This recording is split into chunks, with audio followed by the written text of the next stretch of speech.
A cylinder of radius r and of thermal conductivity K1 is surrounded by a cylindrical shell of the inner radius r and outer radius 2r made of a material of thermal conductivity K2. The effective thermal conductivity of the system, दोनों parallel में माने जाएंगे। देखो सुनो अब क्या कह रहे हो इसमें, देखो इसमें क्या कह रहा है ये, देखिए आप, एक तो सिलेंडर ये वाला है, इसका रेडियस कितना था यहाँ पे r, इसका रेडियस यहाँ पे r,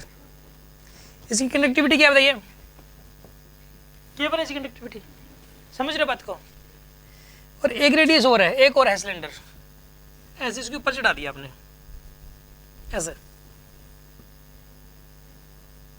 ऐसे कर दिया, ऐसे कर दिया, इसका रेडियस क्या है बताइए, 2r कर दिया इसका रेडियस, 2r, इसका r उसे कितना कर दिया 2r, इसकी कंडक्टिविटी क्या कर दिया आपने K2, मतलब ये बार वाली जो शेल है इसका इनर रेडियस r हो गया और आउटर रेडियस 2r हो गया इसका, ठीक है ना। एक ही कंडक्टिविटी K1 है, दूसरी कंडक्टिविटी इफेक्टिव थर्मल कंडक्टिविटी पूछी है, टेम्परेचर डिफरेंस तो सेम ही होगा T1 और T2 का। एक काम करो, इफेक्टिव थर्मल कंडक्टिविटी अगर पूछी है तो दोनों पैरेलल में मान लो, दोनों रोड्स, दो रोड्स हैं, दोनों के दोनों पैरेलल के अंदर हैं, तो आप पहले वाले के लिए फॉर्मूला लगाओ आप। देखो इसके अंदर से पता क्या होगा, करंट सेम जाएगा दोनों में, लेकिन करंट सेम नहीं जाता, सॉरी करंट सेम नहीं जाता, टेम्परेचर डिफरेंस सेम होगा, इसमें टेम्परेचर डिफरेंस सेम होगा। एक काम करो, पहले वाले में से जाएगा मान लो dq1/dt,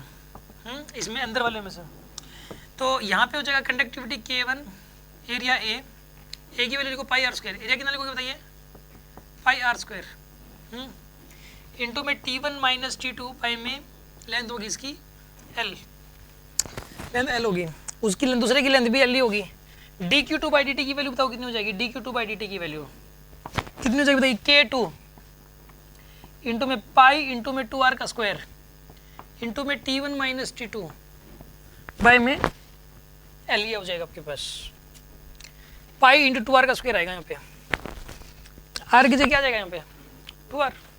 ठीक है। K1 यहाँ K2 है, लेंथ L सेम है। अब आप एक काम करो, इसके अंदर से dq1/dt की वैल्यू ये है, dq2/dt की वैल्यू ये वाली है ना, दोनों किस में, ये पैरेलल में। आप मुझे एक बात बताओ, खैर इसमें फॉर्मूला लगाना नहीं था, इसका रेजिस्टेंस बताओ पहले वाला कितना हो जाएगा रेजिस्टेंस, इसका रेजिस्टेंस कितना हो जाएगा, रेजिस्टेंस R1 की वैल्यू कितनी हो जाएगी, इस फॉर्मूले की जरूरत ही नहीं थी इन दोनों की, क्या हो जाएगा बताइए L/K1 πr², और दूसरे वाले का रेजिस्टेंस क्या हो जाएगा L/में K2 इंटू में पाई इंटू 2r का स्क्वायर, इसकी नीड नहीं है। अगर इफेक्टिव कंडक्टिविटी पूछे ना, इफेक्टिव कंडक्टिविटी पूछे तो इन दोनों की जरूरत कभी भी नहीं होती, ठीक है ना, जरूरत होती है R1 R2 निकालने की, बस मैं इनको रब कर रहा हूँ।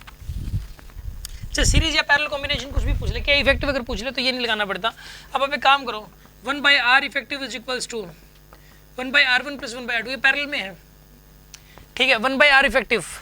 r इफेक्टिव की वैल्यू जाएगी k इफेक्टिव इंटू में क्रॉस सेक्शन एरिया कितना हो जाएगा, L/K होता है ये, L तो L की वैल्यू तो L ही पूरे की, और यहाँ पर आएगा k इफेक्टिव और एरिया कितना पूरे का pi into 2r², pi into में, अच्छा इसका एरिया ये नहीं है पता आपको, इसका एरिया होगा पाई इंटू 2r का स्क्वायर माइनस में πr², ये होगा इसका एरिया, ठीक है ना, इसका एरिया इतना होगा, सॉरी ठीक है ना भाई, ये मैंने पाई इंटू 2r² लिख दिया था, इसका क्योंकि आउटर रेडियस 2r है और इनर रेडियस r है, तो इसका एरिया इतना हो जाएगा पाई इंटू 2r का स्क्वायर माइनस में पाई इंटू r का स्क्वायर, ये इसका हो गया एरिया। इस वाले पोर्शन का एरिया लिखना था अपने को, ये वाला जो पूरे का एरिया है ना, ये मैंने पूरे का एरिया लिख दिया यहाँ पे, पूरे सिस्टम का एरिया लिख दिया यहाँ पे, क्रॉस सेक्शनल एरिया। अब आप क्या लिखोगे बताइए, आप यहाँ पे 1 में R1 की वैल्यू पुट करो, L में K1 इंटू में πr², ये आ जाएगा आपके पास, प्लस में 1 में L में क्या लिखोगे आप यहाँ पे बताइए, K2 इंटू में, इसको सोल्व करो कितना बनेगा, 3πr² बनेगा, ये 3πr² बनेगा, ठीक है ना। अब आप ऐसा करो, अब आप यहाँ पे लिखोगे K इफेक्टिव इंटू में 4πr² बाई में L इज इक्वल्स टू, यहाँ पे क्या लिखोगे बताइए, K1 इंटू में πr² बाई L प्लस में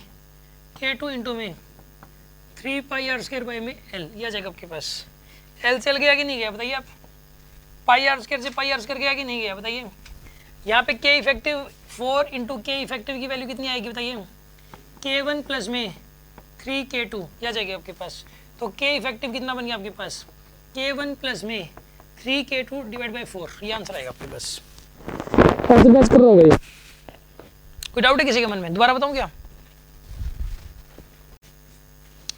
यहाँ पे ना एक क्वेश्चन ये भी है, ये दोनों पैरेलल में कैसे मान ले हम। देखो पैरेलल क्या होता है, अगर एक तो रोड ये वाली है, इसके साथ एक रोड लगाते हैं ऐसे साथ में,